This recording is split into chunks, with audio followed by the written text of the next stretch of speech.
The alarms blared like 1,000 angry hornets, their shrill cries echoing through the metallic corridors of the alien warship. Lieutenant Marcus Hale cursed under his breath as he sprinted down the dimly lit hallway, his boots clanging against the cold, polished floor. His heart pounded in his chest, not just from the exertion but from the sheer absurdity of his situation. He wasn't supposed to be here. Not on this ship, not in this sector of the galaxy, and certainly not being chased by a squad of towering insectoid aliens with glowing green eyes and razor-sharp mandibles. This was supposed to be a simple reconnaissance mission. Get in, gather intel on the Zyn'thari Empire's new warship, and get out. But nothing ever went according to plan when it came to Marcus. A plasma bolt sizzled past his ear, close enough to singe the air. He ducked into a side corridor, his mind racing. The Zyn'thari were relentless, their hive-like coordination making them nearly impossible to evade. Marcus knew he couldn't keep running forever. He needed a place to hide, to regroup, to figure out how the hell he was going to get out of this alive. That's when he saw it. A door slightly ajar, with an ornate, almost organic design that stood out from the sterile utilitarian aesthetic of the rest of the ship. Without thinking, Marcus slipped inside and sealed the door behind him, his back pressed against the cool surface as he tried to steady his breathing. The room was unlike anything he had ever seen. The walls were a deep, iridescent purple, pulsing faintly as if alive. Bioluminescent tendrils hung from the ceiling, casting a soft, ethereal glow over the space. The air was thick with a sweet, almost intoxicating scent that made his head swim.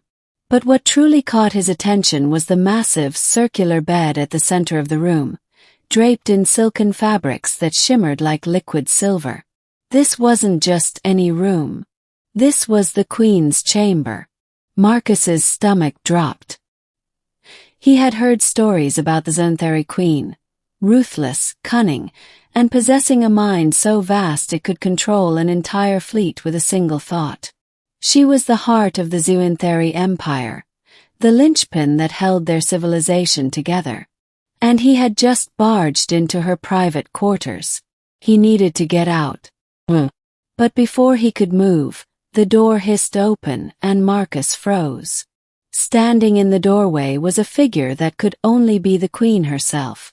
She was tall, easily 7 feet, with a slender, elegant frame that was both alien and strangely beautiful. Her skin was a deep, velvety black, dotted with tiny glowing specks that resembled a starry night sky. Her eyes were large and multifaceted, shimmering with an intelligence that was both mesmerizing and terrifying. For a moment they simply stared at each other, the air thick with tension. Marcus's hand instinctively went to the blaster at his side, but he hesitated. Something about the way she looked at him, curious, almost amused, made him pause. "You are not supposed to be here," she said, her voice a melodic hum that resonated deep within his chest. It wasn't a threat, but a statement of fact. "Yeah, I get that a lot," Marcus replied, trying to keep his voice steady. "Look, I didn't mean to intrude. I'll just be on my way." He took a cautious step toward the door, but the Queen raised a slender hand, and he stopped in his tracks. Her fingers were long and delicate, tipped with sharp, claw-like nails that glinted in the soft light. "You are a human," she said, tilting her head as if studying him. "I have heard much about your species. Resilient, resourceful, prone to unexpected actions." Marcus wasn't sure if that was a compliment or an insult, but he decided to roll with it. "Yeah, that's us. Always full of surprises." The Queen's lips, or what passed for lips, curled into something resembling a smile. "And yet you are here in my chamber uninvited. Tell me, human, what do you seek?" Marcus hesitated. He could lie, try to bluff his way out of this, but something told him that the Queen would see right through it. So, he decided to go with the truth, or at least a version of it. "I was trying to gather information about your ship," he admitted. "My people are at war with the Zyn'thari.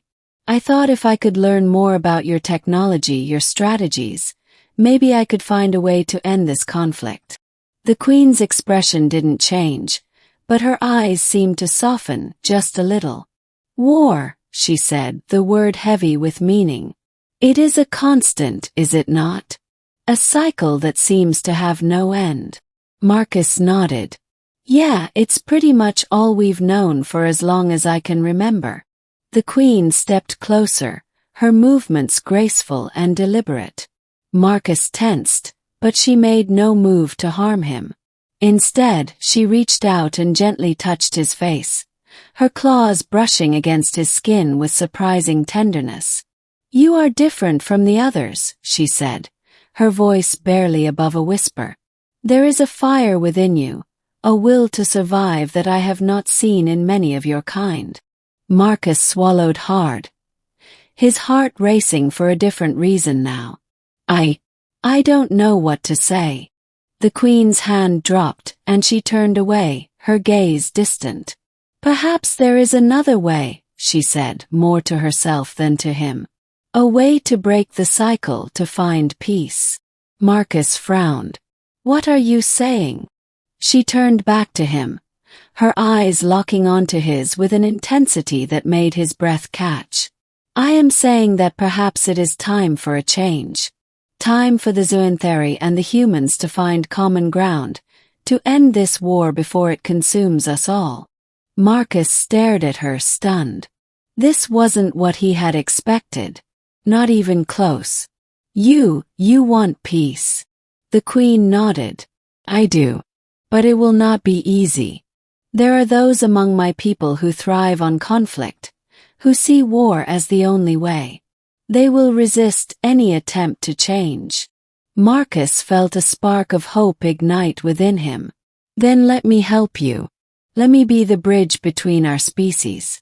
Together, maybe we can find a way to make this work." The Queen studied him for a long moment, her expression unreadable. Then slowly she nodded. "Very well, human. We shall try. But know this. If you betray me, if this is some trick, I will not hesitate to destroy you." Marcus met her gaze without flinching. "I wouldn't expect anything less." For the first time, the Queen's smile reached her eyes. "Then it is settled. Come, we have much to discuss." As Marcus followed her deeper into the chamber, he couldn't help but feel a sense of awe. He had come here expecting to find an enemy, but instead he had found something far more unexpected, a chance for peace and perhaps a new beginning. Epilogue. Months later, the war between the Zyn'thari and the humans came to an end. The peace treaty, brokered by Lieutenant Marcus Hale and the Zyn'thari Queen, was hailed as a historic moment, a turning point in the galaxy's long history of conflict. Marcus became a symbol of hope, a living testament to the power of understanding and cooperation. And though there were still challenges to overcome, the bond between the two species grew stronger with each passing day. As for the Queen, she found in Marcus a kindred spirit, someone who shared her vision of a better future. Together, they worked to build a new era of peace, one that would be remembered for generations to come. And in the quiet moments when the weight of their responsibilities became too much, they would retreat to the Queen's chamber, where the